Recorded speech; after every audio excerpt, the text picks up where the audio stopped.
Right now at 6, powerful winds punch parts of the northwest, toppling trees and knocking out power to thousands. Crews have been out. There's been all hands on deck.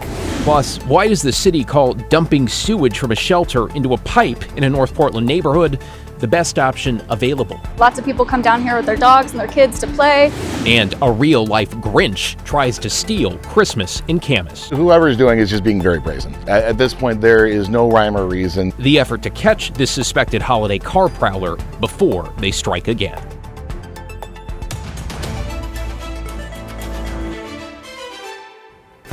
Good evening and happy holidays. David Molko here on this day after Christmas and second night of Hanukkah. 50 degrees in the Rose City and what feels like a lull between rounds of stormy weather, giving folks a chance to pick up after strong and gusty winds raked our region and knocked out power to tens of thousands.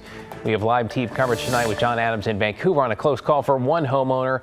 But first, the Chief Meteorologist Matt Zafino with the latest on what is headed our way. Matt? All right, David, thanks very much. Now, the next round of weather won't bring the strong winds that we had last night, and they were strong. Look at this. A gust of nearly 80 miles an hour up at Newport, Pacific City, 67. In the metro area, the valleys were not spared. Scappoose 62, Salem 51. The airport recorded a gust of 45 miles an hour. I saw some gusts up in the West Hills around 50 miles an hour too. So no surprise with these kind of wind values that we had tree limbs come down and then take some power lines down with them as well. Now the rainfall, boy, we've been doing a lot of catch up because we played with some pretty dry weather for the first part of December, but now we're above average by about 3/4 of an inch with over 5.5 inches of rain in the metro area for the month to date and more on the way. Meanwhile, up in the Cascades, the avalanche warning continues for about another hour. That'll expire tonight, but the winter weather advisory continues until tomorrow night. And then we've got a high surf advisory along the Oregon coast because the waves are so very big, and that continues through tomorrow afternoon as well. Up at Timberline, pretty amazing. 27 degrees, that's not so amazing, but this is 23 inches of new snow in 24 hours up on Mount Hood.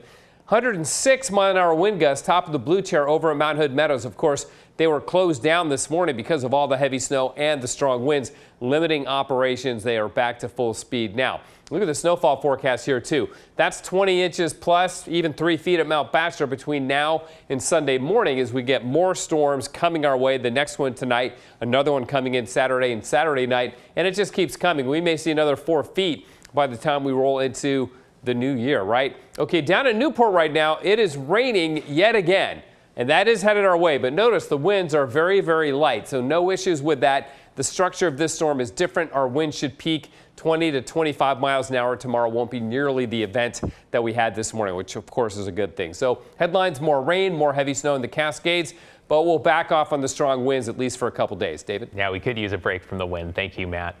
All right, let's go live to John Adams now in Vancouver. John, let's start with the latest on power outages. How are the numbers looking right now?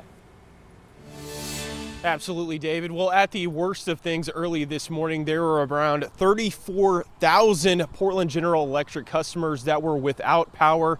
That number has come down to about 2,700 now, but it was the day after Christmas that started in the dark for many here in the area.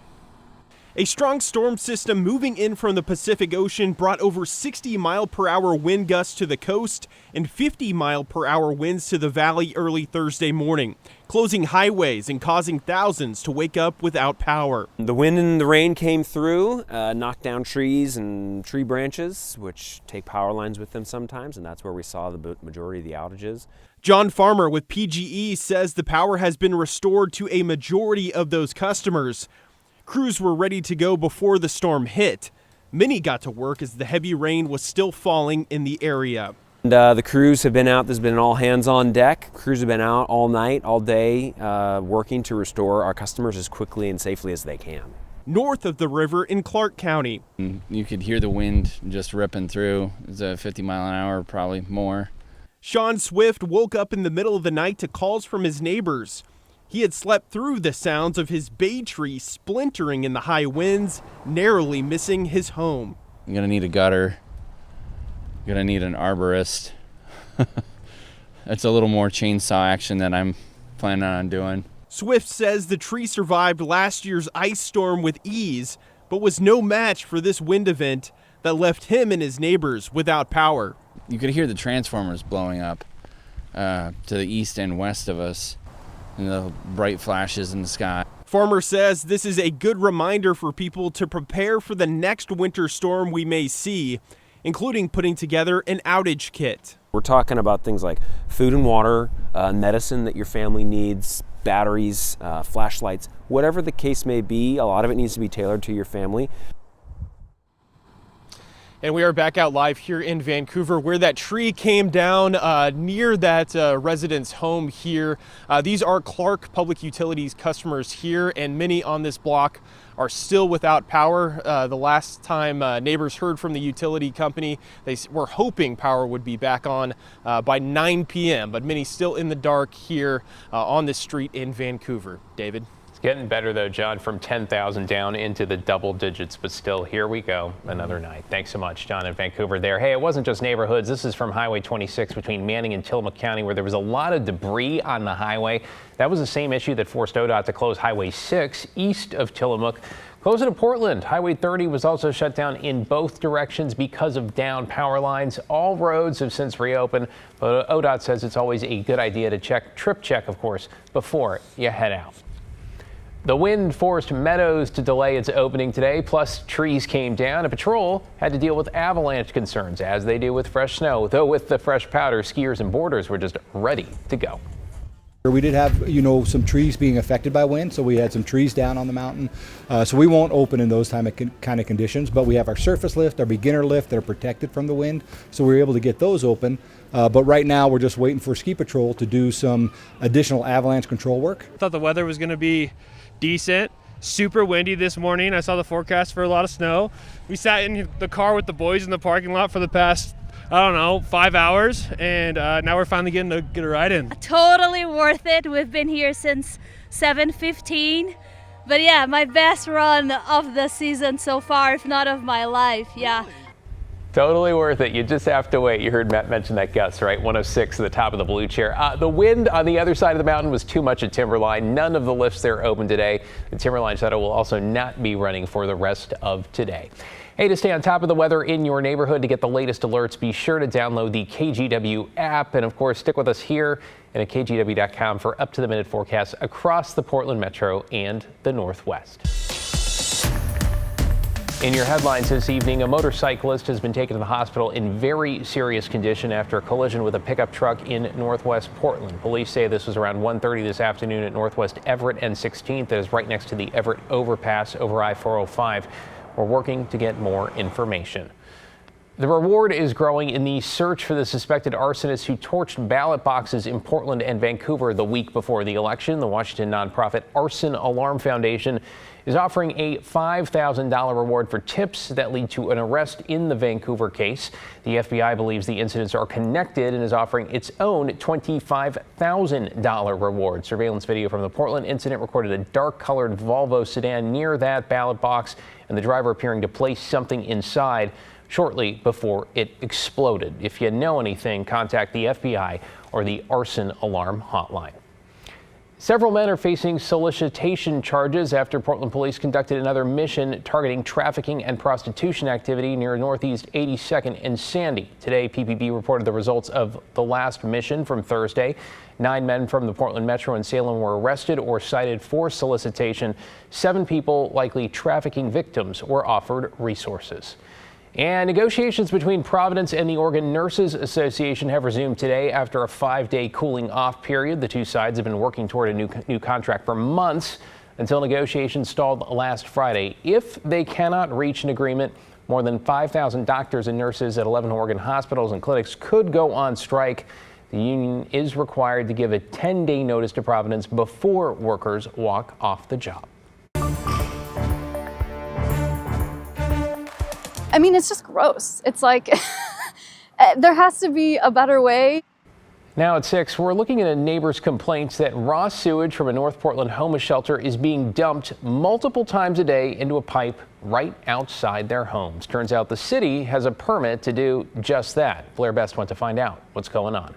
When it comes to homelessness and crime, We have a lot of street racing activity. this North Portland neighborhood off Columbia Boulevard has seen a lot. Feet away, we have many RVs that come and stay. Just take it from Sarah Himmelman. We have a lot of activity up here. And lately, The city of Portland has picked this sewage drain outside Sarah's home I was honestly shocked.